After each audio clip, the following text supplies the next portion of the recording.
Вырубка деревьев – обычное дело для лесорубов. Однако, когда лесоруб Тони Маркинс спилил одно дерево, он наткнулся на нечто невероятное, что заставило его продолжить раскопки. Вскоре он уже перебирал деревянные обломки, словно ребенок, разворачивающий подарки на день рождения. Но что он искал? Для Тони Маркинса, 43-летнего лесоруба, его работа не была ни самой блестящей, ни конечной целью, но он был глубоко признателен. Работа приносила доход, и у него была фантастическая команда.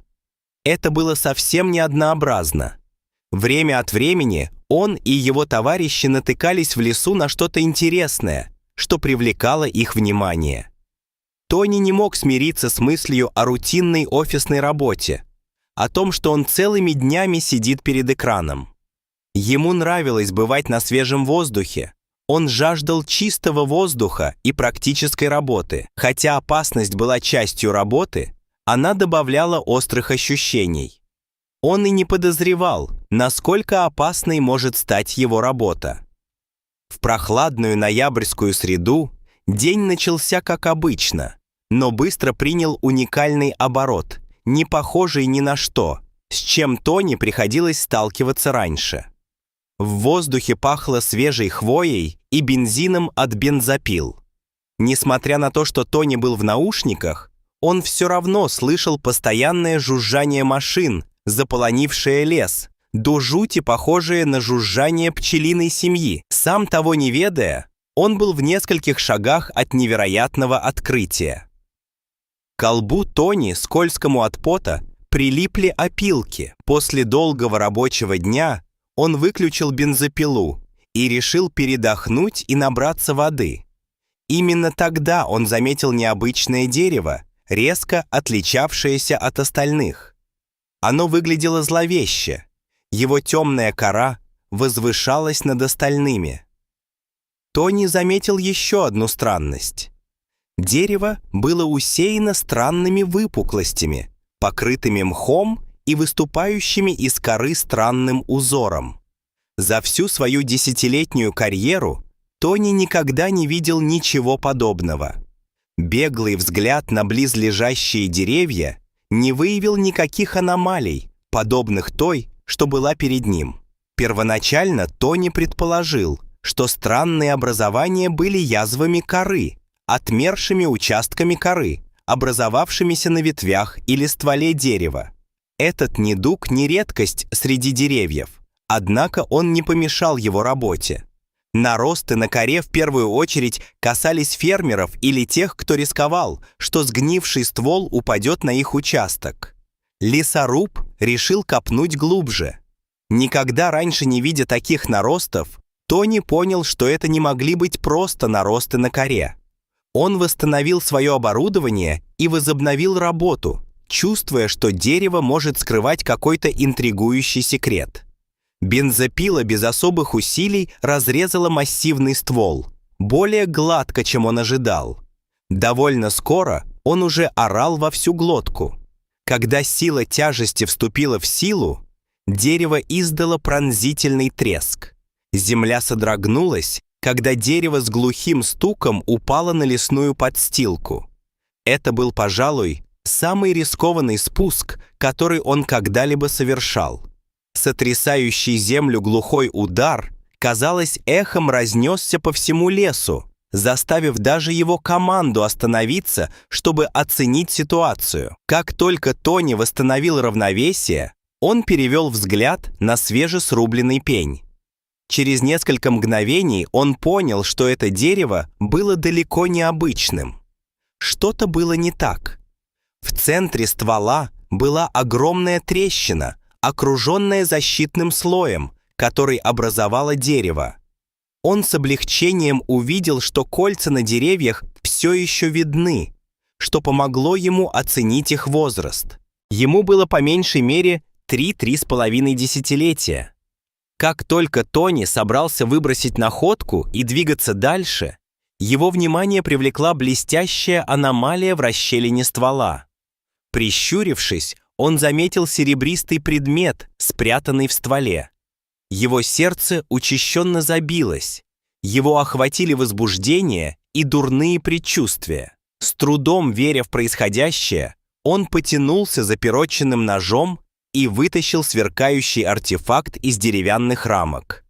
Это был кусок металла, от которого бензопила Тони чуть не задела его всего в нескольких дюймах.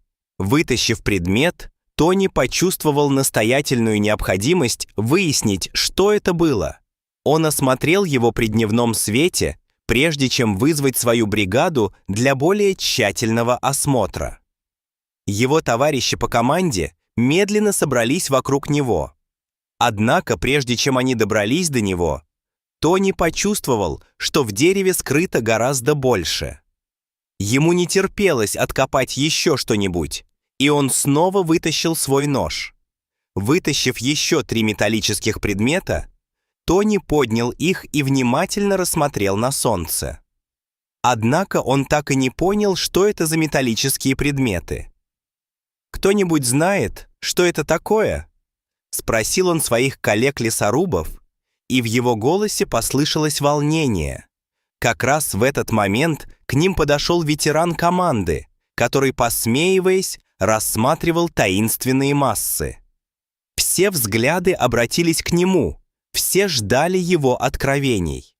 «Кому-то было скучно», — объявил он с улыбкой. «Скучно? Что бы это могло значить?» Заинтригованный Тони спросил. «Как металл десятилетней давности может быть связан со скукой? Некоторые ребята приходят сюда на охоту, и когда им ничего не удается поймать, они развлекаются тем, что стреляют по деревьям», объяснил пожилой мужчина, поигрывая бородой. Вся команда расплылась в ухмылках, как и старший из них. Тони обнаружил старые патроны для винтовки.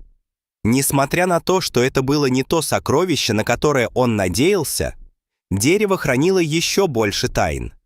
Тони был полон решимости и пока не собирался сдаваться. Несмотря на то, что он старался не завышать своих ожиданий, недавнее открытие вызвало у него чувство разочарования. Тем не менее, он был еще более полон решимости убедиться, что старые пули не единственное, что скрывало дерево. Заинтересованный дальнейшим исследованием, Тони схватил бензопилу и возобновил свое расследование. Что особенно важно, он именно это и сделал. Он был близок к тому, чтобы наткнуться на настоящее сокровище. Тони вырезал дерево, снимая слои один за другим. В общей сложности он обнаружил 8 патронов, спрятанных глубоко внутри. Кому-то действительно было невероятно скучно, или, возможно, он был очень расстроен. Когда Тони наконец добрался до скрытых слоев старого пня, он столкнулся лицом к лицу с артефактом, который был спрятан более 30 лет, и жаждал, чтобы его нашли. Пень почти врос в землю. Исследуя местность, Тони собрал запас патронов, непрошенных гостей в лесу, не имеющих никакого значения по своей ценности. Он намеревался удалить их, чтобы сохранить лес в его чистом, естественном состоянии. Однако сделанное ранее открытие изменило направление его мыслей. Когда он приготовился отделить оставшийся обрубок, то заметил в углу что-то металлическое, поблескивающее на солнце. Сначала Тони решил, что это просто еще одна пуля. Он раздвинул листву и потянулся за металлическим предметом, вросшим в грязь. Когда он ощупал его, оно показалось ему значительно больше, чем пули, которые он находил раньше. В конце концов, это была не пуля. Предположив, что это была еще одна пуля, он счистил грязь с металла. Не имея чистой ткани, он воспользовался подолом своей рубашки. Когда он узнал замысловатую резьбу на металлическом предмете, он пришел в восторг. Что такой удивительный предмет мог делать в лесу? Его ценность должна была быть больше, чем у старых пуль. Судя по металлическому корпусу, Тони понял, что это была необычная находка. Это должно было представлять какую-то ценность. Редикюль внутри предмета был в идеальном рабочем состоянии, не подверженный влиянию времени, пригодный как для выживания, так и для охоты. Догадываетесь, что обнаружил Тони? Если вы подумали о компасе, то попали в точку. Но это был необычный компас. Компас. Это был один из лучших циркулей, которые Тони когда-либо видел. Было невероятно, что такая деталь была вделана в корни дерева. Вероятно, кто-то из охотников потерял его во время какого-то мероприятия, и за прошедшие годы он, должно быть, был прижат стихией к дереву. Тони не смог сдержать улыбки, представив себе возраст и ценность компаса, изучая его. Он мог сказать, что это древнее сооружение, хотя точный возраст был ему неизвестен. Он поискал на компасе название или дату, но ничего не нашел. Стараясь не шуметь, он сунул компас в карман куртки, а его команда продолжила работу. Мысль о нем не покидала его, и, вернувшись домой с работы, он планировал отнести его специалисту по древностям. Пока эксперт рассматривал компас через увеличительное стекло, Тони ждал, затаив дыхание. Время от времени эксперт что-то записывал в свой бортовой журнал. Наконец, закончив осмотр, он поднял взгляд на Тони и улыбнулся. Он сообщил, что компасу более 100 лет, и оценил его стоимость примерно в $200 из-за его уникальности. Тони был ошеломлен своим удачным открытием. Он решил сохранить это украшение как память об этом исключительном дне. То, что начиналось как обычный рабочий день, превратилось в необыкновенное приключение. Упорство Тони привело его к тому, что он наткнулся на драгоценный артефакт. И все потому, что он осмелился исследовать неизведанное. Мы надеемся, что в ближайшие дни Тони откроет для себя еще больше ценных экспонатов. Если вам понравилась эта история, не забудьте поставить лайк, подписаться на канал и поделиться своими мыслями в комментариях ниже. Как вы думаете, что Тони откроет для себя дальше?